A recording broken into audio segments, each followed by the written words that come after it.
What's going on, ladies and gentlemen? It is your boy 𝗶𝗶𝗀𝗀𝗶𝗶𝗁, aka Hacktual, and today we're going to be installing the DD-WRT Linux software on towards our WLAN router. Now, this allows us to have more control over any more than the manufacturer intended to. So we can set up our own VPN server. We can connect to another VPN. So, for example, if a friend comes over and connects towards the modded router that's with the DD-WRT and it's connected towards a VPN, it wouldn't necessarily be tied down towards my private network, and people will have their own network on a different subnet mask. So there's a whole lot of things that you can do with having a modded router. So let's just go ahead and install it. Um, you want to go to the router database, and what you want to do is you want to type in your manufacturer and the model number. So this is really important. If you download software, that it just can't be any software. So you have to download software particularly to yours. Now, if you didn't download the correct software, you could brick your router, meaning it's gonna be just dead weight. It's not gonna work as it intended or work at all. So there's my disclaimer, and just a heads up. For me, I have Netgear, and it's a R6400, and it is a revision 1. Um, Make sure that you go towards your manual to see if it's a revision 1 or revision 2. Um, it's really important to do your research to see which model you have and if it has multiple revisions. So mine's revision 1. We're going to go ahead and download these two files.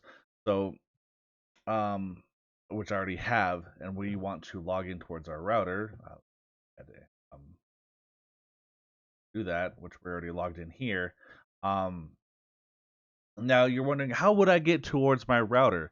Well, if you flip it upside down or somewhere on the side, it has a sticker, and on that sticker, it will say username, admin, password, or it could be whatever the password is, and it'll say admin GUI, then the IP address, or it'll say gateway, and you just put in that IP address in towards your web browser here, or what you could do is go to um, you could just type in cmd and just type in ipconfig, so ipconfig, and it'll bring up more information. Let me go ahead and bring a photo here because I censored out some stuff. So if you're wired in towards the your router, then the gateway will say this number.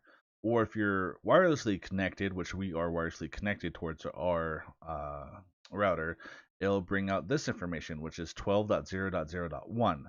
So I'm connected to two separate routers, but we are going to be modifying the wireless router. So that's how you can get your web GUI, is to find the gateway IP address and put that into your web browser.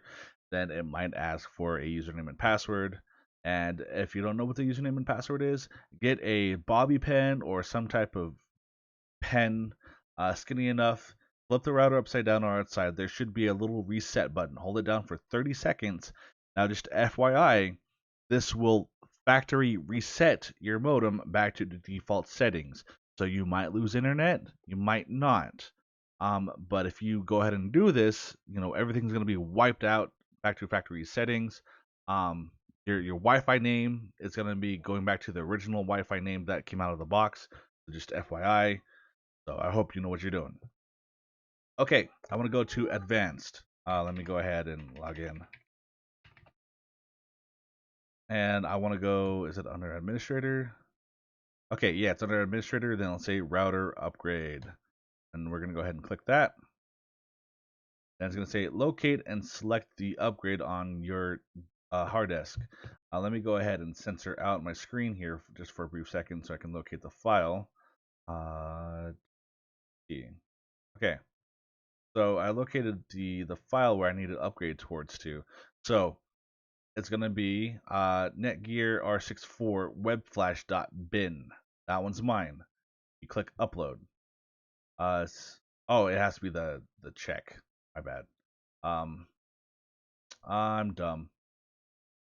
Sometimes, just FYI, it does not give you that warning that it has to be the .chk. Or sometimes it might be an actual .bin, depending on your router, see where it wants to take it.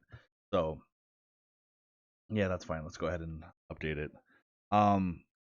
Most routers, if it doesn't detect if this firmware is capable, it will reject it. So just keep in mind, worst case scenario is if you download the wrong firmware, you could brick it. But some routers actually will go ahead and reject that request of that file because it may not be compatible. So we're just going to go ahead and let this go through. Yeah. Okay, now it's rebooting, and that's completely normal. Let the router do its own thing. Trust in the router. Okay, so after it's done booting up, let me move this towards the side. We're on our main monitor, and we want to go towards our Wi-Fi and scroll down where it'll say DD-WRT. So it's gonna open itself up to, it's gonna create its own Wi-Fi, which we can go ahead and change later. We're gonna go ahead and hit connect.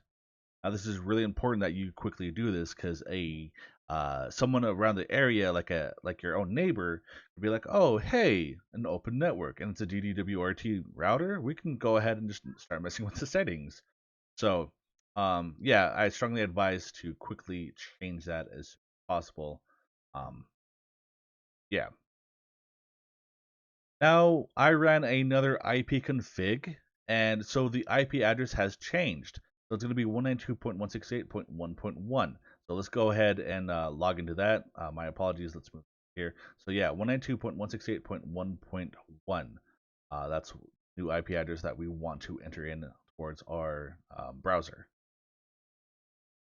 Okay, so now that we are in our router, it's going to ask for username, password, and permit. So I'm just going to put admin, and just for the sake of the video, it's going to be password. Password 123. Password. Make it kind of simple. Let's go ahead and change the password. And now we have a modded router. We're not quite done there. We need to go towards the administration here. So admin, then password 3. No. So it made us download a second file, right? So we need to go towards the firmware upgrade. And then we're going to choose our file. Let me go ahead and blank out the screen while I look for the file. Okay, so here's the file. And so it's going to be the .bin. And now we're going to go ahead and click upgrade. And now it's going to do its thing. So let the router reboot, give it 300 seconds, and we'll come back to it. All right, so now that we have a fully modded DD-WRT router, we can do all types of things towards this router that we couldn't have before. Before I even show you that, if for whatever reason you want to go back towards your defaulted manufacturer GUI or the original firmware, right? So just go to Google, type in the name of the router, type the model of the router, then type in firmware. Then it should pop up with the first or second link. Then just go to the manufacturer's website and just go to downloads, and then just look for the firmware. So this is my firmware, and all I gotta do is just download that. After we get it downloaded, then we go back to administration. Then we go to firmware upgrade, and then we just put in the firmware back here. So then just go ahead and click upgrade, and that is it. That's how you set your router back to how it originally was. So let's give a little bit of a tour around here. Go to our setup. So you don't have to have your router named to DD-WRT. I would like to change it towards, like, I don't know, _. So whenever it's like connecting towards _, as the router name. Setting up your Wi-Fi, your SSID is going to be your Wi-Fi name. So you put your Wi-Fi name right here. Since my router can have dual band, which most new routers have that dual band, the 2.4 and the 5 gigahertz. Scroll down a bit, and then you can have the dual band as well. So for me, I would like to give it a name, then 2.4 gigahertz. Then I would like to give it like 5 gigahertz, so I can determine which Wi-Fi name is which. So I don't connect to just one Wi-Fi name, because maybe two Wi-Fi names will pop up. So two DD-WRTs will pop up, and I can't tell which one is which. So just give yourself that name. Essentially, you can find out which Wi-Fi you're connected towards to just going into some network settings, but this is simpler to do it that way. So if you don't want to have your wireless SSID broadcasting, you can have it hidden. So click on disable. So when normal users start looking around for Wi-Fi names to connect towards to, yours won't pop up. So if we go back towards our main desktop and go ahead and properties. Okay, so I'm gonna have to censor that out. Oops. So main properties. Once we go over here and we start scrolling down, you start to see all these Wi-Fi names. Then it'll say hidden network. So we definitely have a hidden network because we disabled the broadcast. And then you just go click on hidden network and you click connect. Then it's going to ask for the Wi-Fi name or the SSID. Then make sure that it's the same thing, exactly how you spelt it. Then after you put in the Wi-Fi name, then it's going to ask for that password. So just a little bit of security there. If you're a little bit of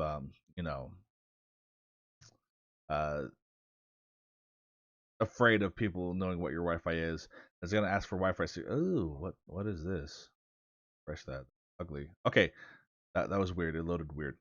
So as for Wi-Fi security, make sure it's on. Let's see, what's our. You want to have 𝗹𝗶H𝗸𝗀. You don't want 𝗹𝗶A and 𝗹𝗶A2. You want 𝗹𝗶A2. So just FYI. As for MAC filters, you can enable a MAC filters. Then not only you just hidden your Wi-Fi name, but you manually have to have the physical MAC address of that Wi-Fi card imported on here. And if it's not imported on here, then it won't be able to connect towards the Wi-Fi. So MAC filters definitely help out. But I'm just giving a simple tour. I'm not going to get too much into this video. I will be talking about a couple other features if you want me to. But yeah, I hope you guys enjoyed the video. Again, if you guys brick your router and it doesn't work anymore, and you followed it step by step, but for some odd reason you download the wrong revision or you downloaded the wrong firmware, I don't take any responsibilities if your router took a shit on you. So there's other videos out there on YouTube that you can look at, so you can get more of a general idea and be a little bit more confident. But again, I'm just giving you that disclaimer. If you fuck up, it's not my problem. It's not my fault. All right. If you guys like the video, go ahead and give it a like. If you guys dislike it, well, that sucks. Give me a like anyways. Share, subscribe, come over towards our Patreon. Support the channel for more free educational content. Or support me on Patreon for more free educational content. Blah, blah, blah, blah. I'm going to go ahead and end the video. You guys have a dope-ass weekend. Check out private internet access today. It's going to act as your digital condom, because when you're sticking your things in places where they don't belong, you're going to be fucking yourself over. Now, when you visit no-no sites, like when you're looking at stuff that you're not supposed to, or you're downloading things illegally, there is no logs that is kept by PIA. Now, the U.S. Supreme Court is like, hey, we need you to log all your users, and we need to see if they're up to no good. And PIA is like, yo, government, we don't have logs. That's part of our policy, bro. So that gives you a extra confidence that you can download things illegally. Not I'm saying you should, but I'm just saying they don't keep logs, man. Now, if you can't afford for $10, give or take a month, then don't fucking click skip ad on my videos, because I need that moolah. Buy PIA today. Thank you. Thank you for sticking around. Please feel free to watch my other videos. Don't forget to like, share, subscribe, follow my social media. If you're feeling generous, check out my Patreon or send in a donation of any amount with PayPal. It really helps out with post-production, equipment, food in my belly, and also continue making free content for you guys. Links in the description. Y'all take care, and thank you once again.